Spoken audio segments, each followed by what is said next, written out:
मैं विनोद वर्मा PMIC इलेक्ट्राबाद बाराबंकी। आज मैं सेकेंड ईयर क्लास के लिए 12 क्लास के लिए सोल्यूशन चैप्टर का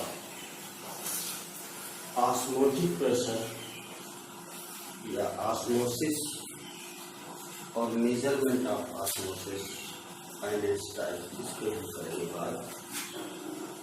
तो आज सबसे पहले फर्स्ट ऑफ ऑल ऑस्मोसिस।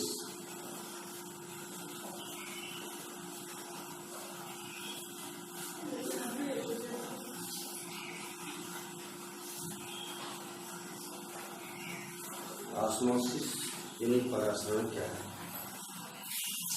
तो इसके लिए क्या है, देखिए एक अगर हम कंटेनर में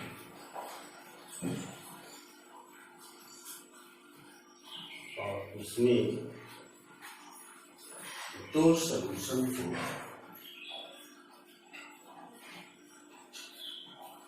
एक कंटेनर में दो सॉल्यूशन को सेमी परमेबल मेम्ब्रेन से सेपरेट करें, ये सॉल्यूशन है।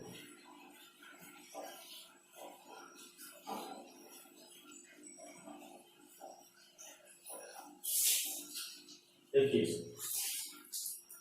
ये सॉल्यूशन है 1 सपोज करिए और इसकी कॉन्सेंट्रेशन थी, और ये सॉल्यूशन 2 है और इसकी सपोज के लिए कॉन्सेंट्रेशन C।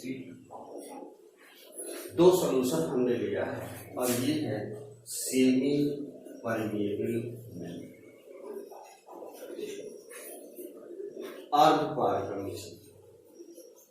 पहली बात अगर हम ये जान लें कि सेमी परमेबल मेम्ब्रेन क्या है, a membrane which allowed to pass only solvent molecules through its pore, इसका semi permeable membrane. A membrane which allowed to pass the molecule of solvent only, solute molecules cannot pass through it, is called semi permeable membrane. यानी अर्धपारगम्य झिल्ली एक ऐसी झिल्ली है जो केवल विलायक के अणुओं को ही अपने छिद्रों से होकर के जाने देती है, उसको हम अर्धपारगम्य झिल्ली कहते हैं। तो ये है कि दो सॉल्यूशन को मैंने सेपरेट किया सेमी परमेबल मेम्ब्रेन से। तो इसमें क्या होता है कि सॉल्वेंट के मॉलिक्यूल लोअर कॉन्सेंट्रेशन से हायर कॉन्सेंट्रेशन की ओर जाते हैं, इस तरह से। सॉल्वेंट के मॉलिक्यूल जिसमें सॉल्वेंट है ये इधर से इधर की तरफ जाने लगते हैं। ये तब पॉसिबल है कि when C1 is greater than C2, यानी C1 की कॉन्सेंट्रेशन ज्यादा है C2 से, यानी लोअर कॉन्सेंट्रेशन से हायर कॉन्सेंट्रेशन की ओर विलायक के अणु सॉल्वेंट के मॉलिक्यूल से जाने लगते हैं। इस तरह के जो है क्या स्वतः विलायक के अणुओं के प्रवाह को हम क्या कहते हैं, परासरण। यानी the spontaneous process of flow of solvent molecules from solution of lower concentration to the solution of higher concentration through semi permeable membrane is called osmosis।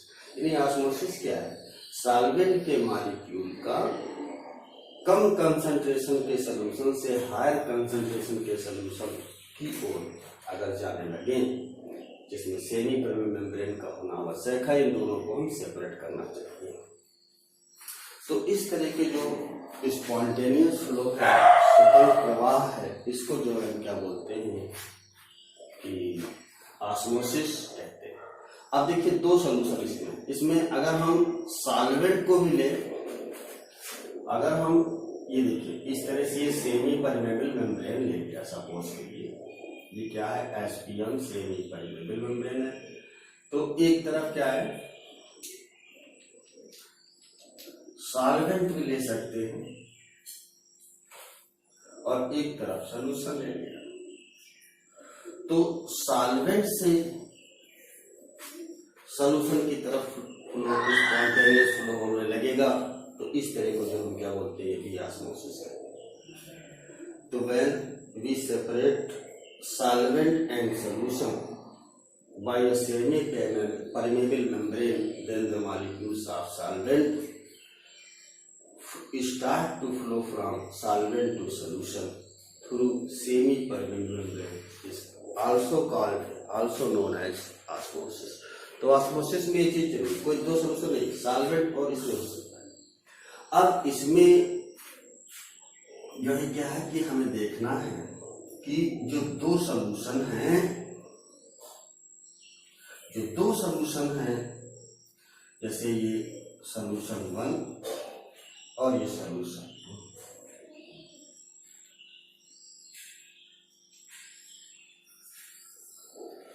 जिसमें अब देखिए क्या है कि जो सॉल्वेंट का मॉलिक्यूल होते हैं वो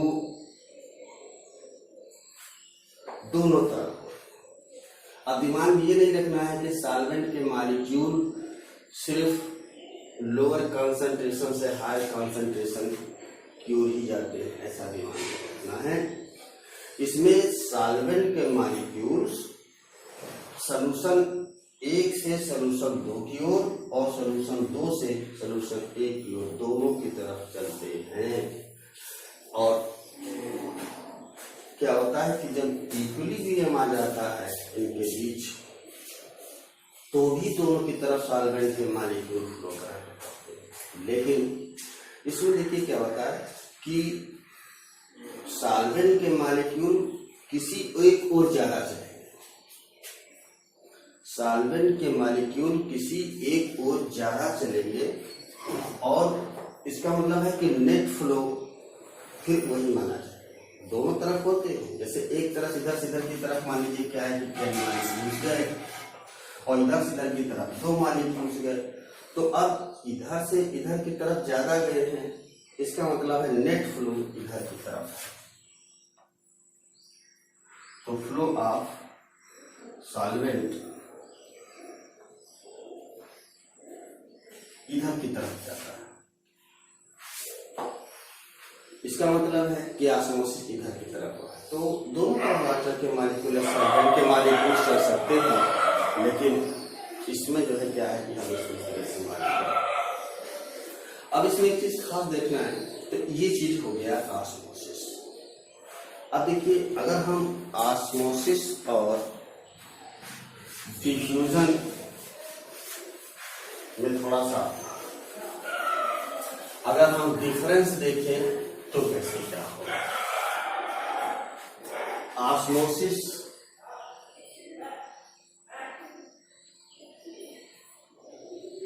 और डिफ्यूजन,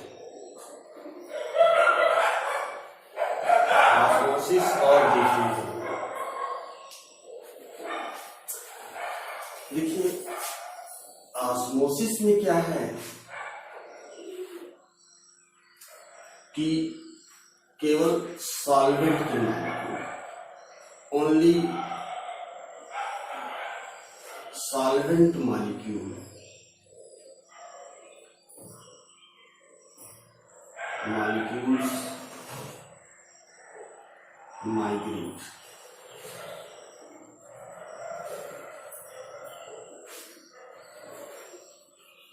सॉल्वेंट, और इसमें क्या है solute molecules participate, solute molecules migrate.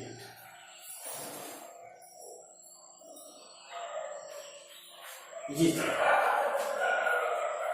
दूसरी चीज, इसका मतलब है कि जो ऑस्मोसिस में वो सॉल्वेंट के मॉलिक्यूल के माइग्रेशन से इधर से इधर या इधर से इधर के इसकी वजह से ऑस्मोसिस होता है। डिफ्यूजन क्या है कि वैसे पहले और डिफ्यूजन मतलब है दो चीजों का या दो गैसेस का एक दूसरे में मिल जाना इस तरह से कि कि वो एकदम जो है होमोजीनियस मिक्सचर बन जाए, इस चीज को हम डिफ्यूजन कहते हैं, यानी विसरण कहते हैं, और ऑस्मोसिस की चीज है।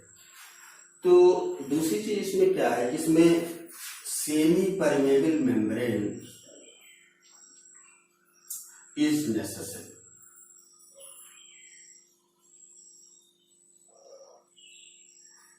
सेमी परमेबल मेम्ब्रेन का होना आवश्यक है, और इसमें it is not necessary.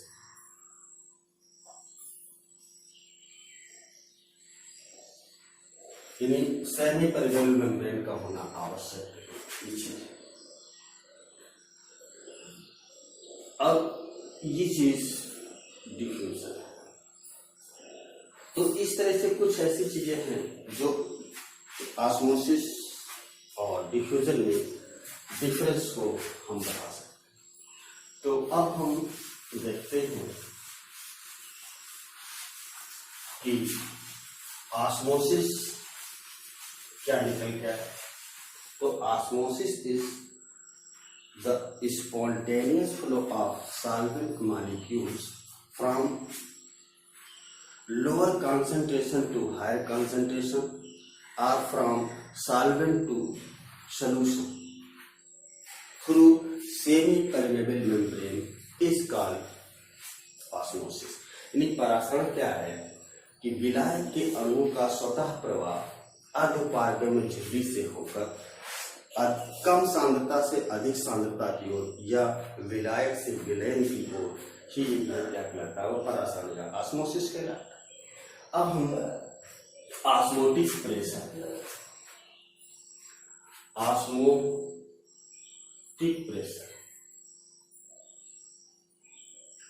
Osmotic pressure क्या है?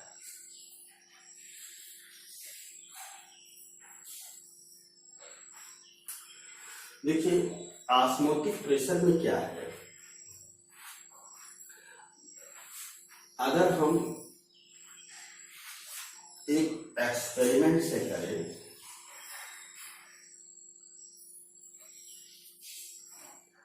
ये थ्रेसिल फनल है, इन्वर्टेड थ्रेसिल फनल है, और हमने इसके ऊपर रिजर्वायर के माउथ पर एक सेमी परमेबल मेम्ब्रेन ये इस तरह से बाउंड कर दिया। A semi-permeable membrane is bounded at the mouth of thistle funnel, inverted thistle funnel। और इसमें जो है क्या है कि उस सॉल्यूशन को हमने फिल कर लिया जिसका हमें ऑस्मोटिक प्रेशर मेजर करना है। A solution is filled in this thistle funnel of which osmotic pressure is to be measured। अब इसको जो है क्या है कि एक सॉल्वेंट से भरे कंटेनर में इसको इन्वर्टेड जिसी तरह से हमने वर्टिकली इसको फिट कर दिया, और इसमें क्या बना हुआ है, सॉल्वेंट है, जैसे वाटर।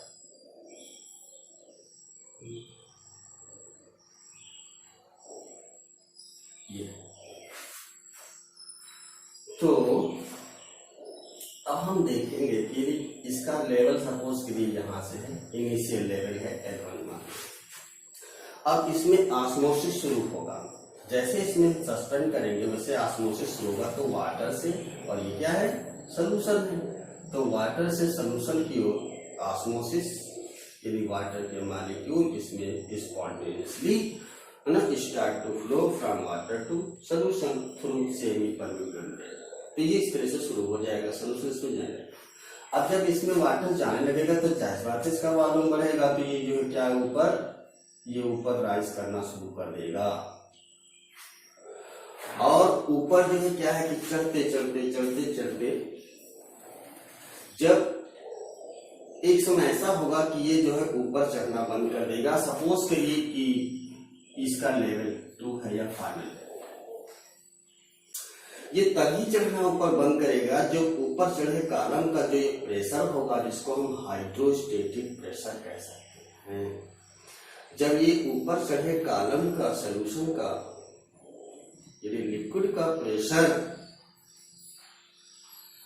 ऑस्मोटिक प्रेशर के बराबर हो जाएगा, तभी ये चढ़ना बंद कर देगा। तो ये चीज होता है। पहले चढ़, सपोज करिए इसके जो है क्या है, h हाइट तक चढ़ गया, इसके बाद चढ़ना बंद कर देगा। जब ये हाइड्रोस्टेटिक प्रेशर डाउनवर्ड काम करेगा, ऑस्मोटिक प्रेशर ऊपर काम करेगा। जब दोनों इक्वल हो जाएंगे और तो जो है क्या है कि ऊपर चढ़ना बंद कर देगा। और उस समय हम ये हाइट मेजर करके, इसके निशान बने होते हैं, ग्रेजुएटेड ट्यूब होती है, इसके निशान बने होते हैं। हाइट हम फाइंड करके P = HD G, इस फॉर्मूले से इसका हम प्रेशर हाइड्रोस्टेटिक प्रेशर निकालें, और जो इसका हाइड्रोस्टेटिक प्रेशर होगा वह इसका ऑस्मोटिक प्रेशर होगा। अब देखिए, इस एक्सपेरिमेंट से हम इसका ऑस्मोटिक प्रेशर मेजर भी कर सकते हैं। हाइट फाइंड कर लें, D density of solution, G gravitational. H क्या है, हाइट है, D डेंसिटी ऑफ सॉल्यूशन और G ग्रेविटेशनल एक्सेलरेशन है। तो इससे हम इसका प्रेशर हाइट जो है निकाल सकते हैं। यानी हाइड्रोस्टेटिक प्रेशर या जो भी लिक्विड होगा इसका, क्योंकि वाटर है तो हम ये भी हाइड्रोस्टेटिक प्रेशर भी कह सकते हैं। इसको मेजर करके हम जो है क्या है, इसकी ऑस्मोटिक प्रेशर निकालेंगे। इसका मतलब है जो इसका हाइड्रोस्टेटिक प्रेशर है वही ऑस्मोटिक प्रेशर होगा, क्योंकि दोनों इक्वल होंगे तभी ऑस्मोसिस होना बनता है। इसका मतलब है इस एक्सपेरिमेंट से हम ऑस्मोटिक प्रेशर की डिफिनेशन दे सकते हैं। The hydrostatic pressure which is produced when we separate solution from water through by semi-permeable membrane, solution goes upward as a result of osmosis, and at a time it starts to rise when its hydrostatic pressure is just equal to the osmotic pressure. इसका मतलब है कि इस equilibrium पर जब पर चढ़ना बंद कर दे, उस स्थिति में जो हाइड्रोस्टेटिक प्रेशर है इस कॉलम का, वर्टिकल कॉलम का, वही ऑस्मोटिक प्रेशर होगा। In hydrostatic pressure which is just required to stop osmosis is called osmotic pressure. तो इस तरह से भी कर सकते हैं। लेकिन एक चीज में इसे देखना है कि जो ये ऑस्मोटिक प्रेशर है यहां से जो मेजर हुआ है ये सही नहीं होता। क्यों? क्योंकि जो डेंसिटी है या सॉल्यूशन की वो चेंज हो जाती है। जब ऑस्मोसिस होता है तो सॉल्वेंट के मॉलिक्यूल इसमें इंटर करते हैं। जब सॉल्वेंट आएगा तो इसका जो है नेचर सॉल्यूशन का चेंज हो जाता है, और जब नेचर सॉल्यूशन का चेंज होने का मतलब है इसमें वाटर मिक्स हो जाता है, डेंसिटी कम हो जाती है। जब डेंसिटी कम हो जाएगी तो चाहे इसका प्रेशर कम आएगा, कभी हाइड्रोस्टेटिक प्रेशर कम होगा। तो जो प्रेशर होना चाहिए उससे थोड़ा कम हमको जो है ऑस्मोटिक प्रेशर होता है कि हाइड्रोस्टेटिक प्रेशर कम आएगा, तो उस हिसाब से ऑस्मोटिक प्रेशर भी कम आएगा। तो इससे जो है क्या है कि जो कैलकुलेशन में आएगा ऑस्मोटिक प्रेशर वो थोड़ा सा कम होगा। तो इसलिए इस मेथड से ऑस्मोटिक प्रेशर मेजर नहीं करते, लेकिन ऐसा है। तो इसमें क्या क्या कमियां हैं इस मेथड से ऑस्मोटिक प्रेशर मेजर करने की? जो सेमी परमेबल मेम्ब्रेन है, पहली बात सेमी परमेबल मेम्ब्रेन क्या है, ये जो है रप्चर हो जाती है, लेकिन थोड़ी देर के बाद डिस्ट्रॉय हो सकती है। इसके पोर डायलेट कर सकते हैं, बड़े हो सकते हैं, तो सॉल्यूट के मॉलिक्यूल्स भी हो सकता है जाने लगे। दूसरी चीज है कि जो इसका सॉल्यूशन का नेचर है वो चेंज होता है। नेचर चेंज होने का मतलब इसको हम अगर दोबारा इस्तेमाल करें तो वो सॉल्यूशन नहीं होगा जो सॉल्यूशन हमने लिया था। यानी इसकी डेंसिटी चेंज हो जाती है इस तरह करके। तो नेचर भी चेंज हुआ सॉल्यूशन का, इसकी डेंसिटी भी चेंज हुई, और इस वजह से जो है क्या होता है कि जो चीज का जो ऑस्मोटिक प्रेशर जो है क्या है वो जो सही नहीं होता है, करेक्ट नहीं होता है ना, ये चीजें थोड़ा कम हो सके। तो ये सब इसके क्या है ड्रॉबैक है इस सिस्टम के। अब अब अगर हम जो है क्या है कि ऑस्मोटिक प्रेशर को मेजर करने का एक और हमारा तरीका, जैसे एक ये यू शेप की एक ट्यूब लिया, ये देखिए इस तरह से, और इसमें एक सेमी परमेबल मेम्ब्रेन है इस तरह से, और एक तरफ सॉल्यूशन लिया और एक तरफ सॉल्वेंट, इधर तरफ मान लीजिए सॉल्वेंट और इधर तरफ क्या है सॉल्यूशन। अब जब सॉल्वेंट के मॉलिक्यूल लिया है क्या होगा, इसमें ऑस्मोसिस शुरू हो जाएगा, वाटर के मॉलिक्यूल इधर से इधर की तरफ जाने लगेंगे, इसका लेवल बढ़ेगा और इस पर एक पिस्टन लगा हुआ है, ये पिस्टन लगा हुआ है। तो इस पिस्टन जो क्या है ऊपर उठना शुरू कर देगा, ऑस्मोसिस होने लगेगा तो पिस्टन ऊपर उठना शुरू कर देगा और इस पर हम एक्सटर्नल प्रेशर लगा दें, एक्सटर्नल प्रेशर लगा दें, इतना प्रेशर लगा दे कि पिस्टन ऊपर जाना बंद कर दे, तो इसका मतलब हमने ऑस्मोटिक प्रेशर के बराबर प्रेशर लगाया है। तो इस हिसाब से भी जो है ऑस्मोटिक प्रेशर की डेफिनेशन दी जा सकती है कि external pressure exerts on solution with the help of piston which just required to stop spontaneous flow of solvent molecules through semi-permeable membrane is called osmotic pressure। तो इसमें जो है क्या है कि सॉल्यूशन के ऊपर जो हमने बाह्य दाब एक्सर्ट किया है, लगाया है, वो इतना बाह्य दाब जो ऑस्मोसिस को परासरण को रोक सके, तो वो जो बाह्य दाब होगा वो ऑस्मोटिक प्रेशर के बराबर होगा। तो इस तरह से हम इसको भी कर सकते हैं। अब हम एक चीज देखते हैं कि ये एक्सोऑस्मोसिस क्या है। एक्सोऑस्मोसिस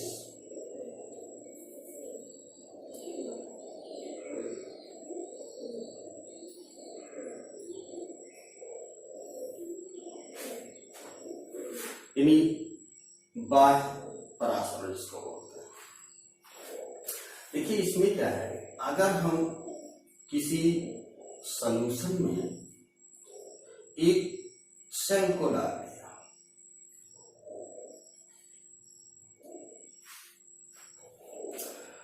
और इसकी जो क्या है कि जो ये सेल वॉल है, सपोज करिए ये सेल वॉल है और बाहर में जो है क्या है ये चीज, और ये एक सॉल्यूशन है। अगर वो कॉन्सेंट्रेटेड है तो कॉन्सेंट्रेटेड मान लीजिए हो सकता है। तो अगर इसकी सेल वॉल जो कि सेमी परमेबल मेम्ब्रेन की तरह काम कर रही है, तो इससे वाटर के मॉलिक्यूल बाहर की तरफ जाने लगते हैं, और हालांकि बाहर से अंदर भी जा सकते हैं, तो जाएंगे, लेकिन ये देखिए हमने डार्क इसको बना दिया, यानी कि अंदर से बाहर की तरफ ज्यादा वाटर के मॉलिक्यूल। तो ये सेल क्या हो जाएगी, ये सेल क्या हो जाएगी, सिकुड़ जाए, श्रिंक कर जाए। ये देखिए ये श्रिंक कर जाए।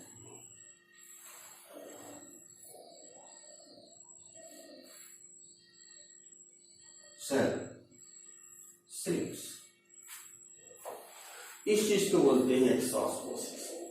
जब किसी भी सेल को, जिसमें सेल वॉल में प्लांट सेल को एक कॉन्सेंट्रेटेड सॉल्यूशन में अगर उसको हम डाल देते हैं, तो जो अंदर का सैक है, सेल सैक है, जिसमें से वाटर के मॉलिक्यूल बाहर की तरफ सॉल्यूशन की तरफ जाने लगेंगे। हालांकि बाहर से वाटर के मॉलिक्यूल अंदर भी आएंगे, लेकिन net flow from inner to outer होगा।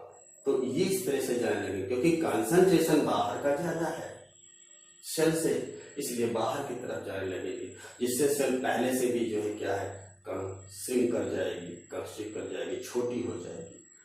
तो बाहर की तरफ का जो नेट ऑस्मोसिस है, इस वजह से इसको हम एक्सोऑस्मोसिस कहते हैं। ये इस तरह का केस है। इसका एक बढ़िया सा एग्जाम्पल हो सकता है, अगर हम ग्रेप, क्या है कि ग्रेप मान लीजिए भी हो सकता है अंगूर, इसको अगर हम कॉमन सॉल्ट के सोल्यूशन में अगर हम डाल दें, कॉमन सॉल्ट के एक्वस सोल्यूशन में डाल दें तो वो श्रिंक कर सकते, ऐसा होता है। अच्छा, अब हम देखें एंडोस्मोसिस क्या है। एंडोस्मोसिस इसके ठीक उल्टा है। यानी अंदर की तरफ परासरण कैसे होता है, अगर हम किसी सॉल्यूशन में सेल को रेजिन सपोज करें, रेजिन क्या है, ड्राइड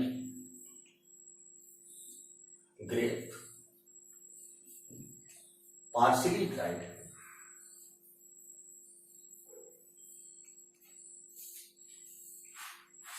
इसको लिया। तो अब इसमें देखिए क्या होता है, ये वाटर है, तो इसमें क्या होगा कि इधर की तरफ फ्लो होगा, हालांकि इधर से भी थोड़ा बहुत होगा, लेकिन ये फ्लो जो है क्या है, बाहर से अंदर की तरफ जो वाटर का फ्लो है ये ज्यादा होगा। तो जब ये ज्यादा होगी तो क्या होगा कि ये इनलार्ज हो जाएगी, बड़ी हो जाएगी, सा फूल जाती है सेल्स। तो अब चूंकि इसमें क्या है कि वाटर का फ्लो बाहर से अंदर की तरफ हुआ है, जिससे ये जो है क्या है फूल जाती है। तो इस चीज को हम क्या बोलते हैं, एंडोऑस्मोसिस या अंतःपरासरण कहते हैं। ये इस तरह का केस है। तो आज का ये ऑस्मोसिस का चैप्टर था। Thank you.